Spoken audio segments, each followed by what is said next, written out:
Hello friends, welcome to my channel. Rita Chatterjee आपनादेर काछे हाजिर Elena beauty salon and spa tips and tricks तरफ थेके। फ्रेंड्स, गरम आसছে, ठंडा चले जाচ্ছে। এটা যেমন ঠান্ডাটা অতিরিক্ত ঠান্ডা হওয়াতেও আমাদের একটা কষ্ট ছিল। অ্যাকচুয়ালি আমরা কোনো কিছুতে খুশি নই, ব্যাপারটা হচ্ছে এক কথায়।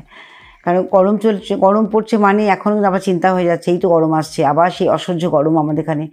গ্রীষ্মপ্রধান দেশ, প্রচণ্ড গরম আমাদের ভোগ করতে হয়। তা গরম পড়া মানেই হচ্ছে আমাদের কিন্তু নানান রকম আবার সমস্যা শুরু হয়।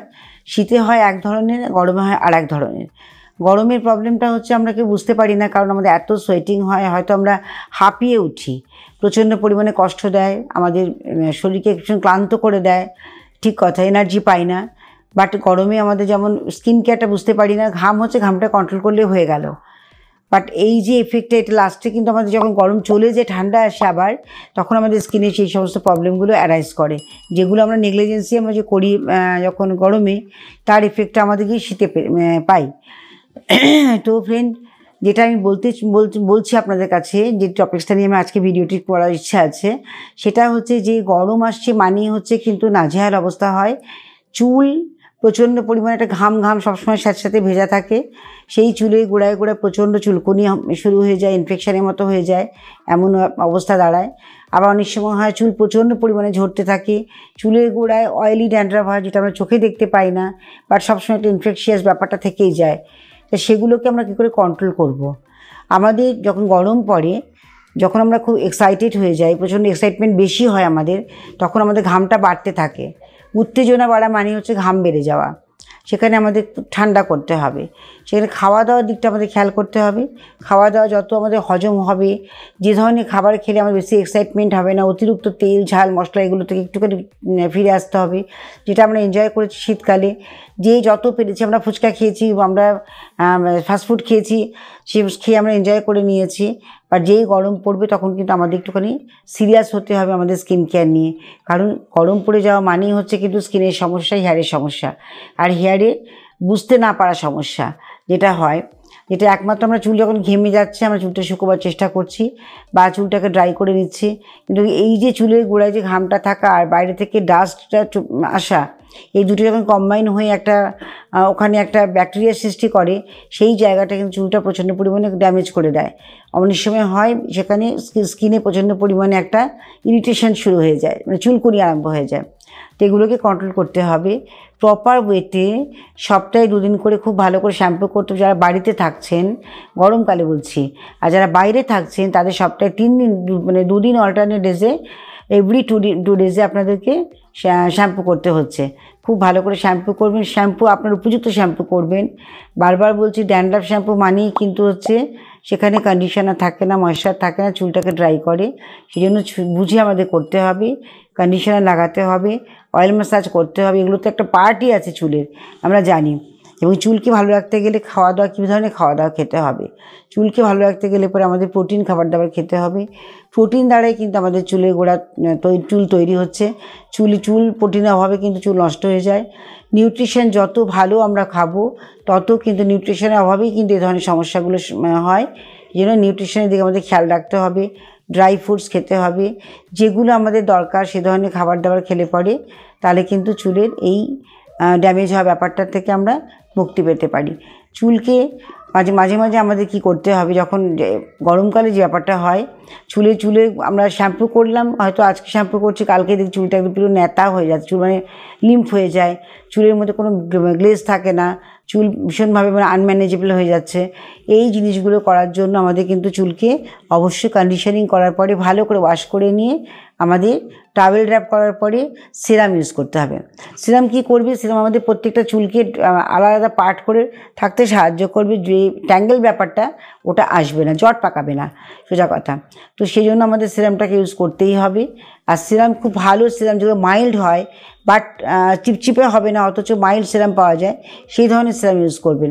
আর বাড়িতে বসে যদি করতে হয়, তাহলে অবশ্যই আমি বলবো যে কিছু না, গ্লিসারিন জাস্ট একটু 2 থেকে 3 ড্রপ মতো নেবেন, আর তার মধ্যে গোলাপ জল একটু নেবেন, খুব ভালো করে মিক্স করবেন, সেটা হালকা করে চুলের মধ্যে লাগিয়ে নিতে পারেন, সেটা খুব মাইল্ড সিরাম হবে।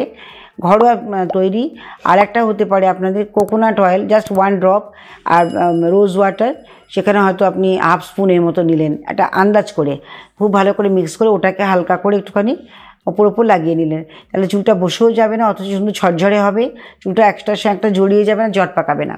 তো এগুলো সিরাম আমরা নিজেরাও তৈরি করে লাগাতে পারি।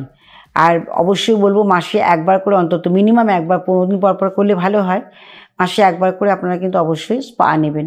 হেয়ার স্পা ভীষণ ভালো হেয়ারের জন্য। যেটা আমরা আগে করতাম, আগে আমাদের যেমন একটা সময় ছিল যখন কোনো কেমিক্যালের চলই ছিল না, আমরা হেয়ার স্ট্রেটনিংও করেছি, চুলকে সোজা করতে হবে। কীভাবে করি আমরা বেসন দিয়ে চুল সোজা করেছি, এরকমও দিন গেছে। কিন্তু আজকের দিনে সমস্ত প্রফেশনাল প্রোডাক্ট বেরিয়ে গেছে, এখানে আমরা কিন্তু আর বেসন ইউজ করবো না, সেই প্রফেশনাল প্রোডাক্ট দিয়ে করব। আফটার কেয়ারও আমরা করব। তা গরমে চুলের যত্ন নিতে গেলে পরে চুলকে প্রপারলি শ্যাম্পু করা, কন্ডিশনিং করা, সিরাম লাগানো, চুলকে আঁচড়ানো, যত্ন করা, এবং সেখানে অন্তত সব মাসে 2 বার করে স্পা নেওয়া, সম্ভব না হলে 1 বার করে স্পা নিন, এটা করতে হবে। যারা হেনা লাগাতে অভ্যস্ত, অনেক সময় গরমকালে আমি দেখেছি ম্যাক্সিমাম হেনাটা হয়, খুব হেনা করতে অভ্যস্ত তাদের কিন্তু হেনা কি করে, হেনা চুলের কোটিনটাকে একটা করে লেয়ারিং ফেলতে থাকে, আর হেনা করলে কিন্তু চুলটা একটু ড্যামেজ হয়। সেই জন্য লং টাইম যারা গ্রে কাভারেজ করতে চান, হেনা করছেন, তাদের জন্য বলছি, তাদের কিন্তু চুলটা একটু ড্রাই হবে। আর তখন তারা যদি স্পা নিয়ে নেয়, তাহলে কিন্তু চুলে সে ময়েশ্চারটা আবার ফিরে আসে, তখন কিন্তু চুলটা রাফ ড্রাই লাগে না। কালার পেয়েছেন, বাট আপনার তো চুলে ময়েশ্চার নেই, হেনার কোটিনটা আপনার পরে চুলটাকে ড্রাই করে দিয়েছে। সেই জন্য সেদিনকে হয় আপনার হট অয়েল থেরাপি করুন, আর না হলে পরে আপনার একটা স্পা নিয়ে নিন, তাহলে চুলটা খুব সুন্দর সিল্কি সফট হয়ে থাকবে। এই জিনিসগুলো করা দরকার। আমলকি, এবং যখন যাদের চুলে মনে হচ্ছে হ্যাঁ গোড়াতে কোনো ইনফেকশান, কোনো প্রবলেম হচ্ছে, ইচিং হচ্ছে, ব্যথা হচ্ছে, ধরনের কিছু হচ্ছে, আপনারা কিন্তু অবশ্যই নারকেল তেলের সঙ্গে আমলকি খুব ভালো করে ফুটিয়ে নিয়ে, আর একটু মেথি গুঁড়ো বা মেথি গোটাও দিতে পারেন, দিয়ে খুব ভালো করে ফুটিয়ে নিয়ে সেই অয়েলটা যদি ম্যাসাজ করেন, তাহলে যে পেইনগুলো হচ্ছে, গোড়ায় গোড়ায় পেন হয়, যাদের এক্সট্রিম ড্রাই হয়ে যায়, একটা এজের পরে কি হয় আমাদের এক্সট্রিম ড্রাই হয়ে যায় স্ক্যাল্পগুলো, তখন কিন্তু এই ধরনের গোটা গোটা ফুসকুড়ির মতো ব্যথা এগুলো হয়, চুলের গোড়ায় ব্যথা লাগে, ড্রাইনেসের জন্য, আর কিছু না। তখন কিন্তু অবশ্যই একটু অয়েল ম্যাসাজ করা দরকার, এবং সেই অয়েলটা হতে হবে কোকোনাট অয়েল, আর তার সঙ্গে যেটা বললাম একটু আমলা, আর একটু আপনার মেথি, এই 3টে জিনিস ভালো করে বয়েল করে নিয়ে রেখে দিলেন, ওটাকে হালকা গরম করে একটু অয়েল ম্যাসাজ করে নিলেন বিফোর শ্যাম্পু, আধ ঘন্টা আগে করে নিলে পর চুলটা ভালো থাকবে। এটা করতে পারেন। গরমকাল মানে হচ্ছে চুলের যত্ন করতে হবে। গরমকাল মানে অনেক সময় হয় অনেক লং টাইম শাওয়ার নিচ্ছে কেউ, গরমকালে যে শাওয়ার নেওয়াটা, এটা অনেকে আরামের জন্য করি আমরা। সত্যি কথা বলতে কি, সুইমিং পুলে গিয়ে স্নান করছি, পুকুরে গিয়ে স্নান করছে, যারা করছে, এই যে লং টাইম শাওয়ার নেওয়াটা, এতেও কিন্তু চুলটা ড্যামেজ করে। জল চুলের যেমন ভালো রাখে, চুলকে আবার ক্ষতিও করে। যেমন বৃষ্টির জল পড়লে আমরা সঙ্গে সঙ্গে চুলটা ধুতে বলছি, সেখানে কিন্তু চুলটাকে ড্যামেজ করছে। তো এইগুলো আমাদের খেয়াল করতে হবে। চুলে জল দেব, জলটা আমরা পরিমাণ মতো দেবো, তার কিন্তু বেশি আমরা জল দেবো না, যাতে আমাদের চুলটা বেশি ড্রাই করে ফেলে। তো এইরকম কিছু কিছু মেনটেন করতে হয়, রুটিন শিডিউল করতে হবে, মেনটেন করতে হবে। নিয়মিত আমাকে ধরে বেঁধে যে আমি এই দিনগুলোতে শ্যাম্পু করব, এই দিনগুলোতে অয়েল ম্যাসাজ করবো বিফোর শ্যাম্পু, এবং সেই তেলটা অবশ্যই নিজে হাতে বানিয়ে নেবেন। কারি পাতা ভীষণ ভালো চুলের জন্য। আপনাদের ছোট্ট একটা প্যাক বলছি, যাদের চুল প্রচণ্ড পড়ছে, চুল গজাচ্ছে না, তারা কিন্তু অবশ্যই চুলটাকে একটু ট্রিম করে নেবেন, কেটে নেবেন। আমি বারবার বলি 2 মাস পর পর চুল কাটা উচিত প্রত্যেকেরই। তা কাটার পরে আপনারা কি করবেন, সেই চুলে কারি পাতা 1 মুঠো, জবা পাতা 10টা, পেয়ারা পাতা 10টা, 1 মুঠো দুব্বো ঘাস, একদম গোড়া শুদ্ধ তুলবেন, যার মধ্যে মিনারেলটাও পাবেন আপনারা।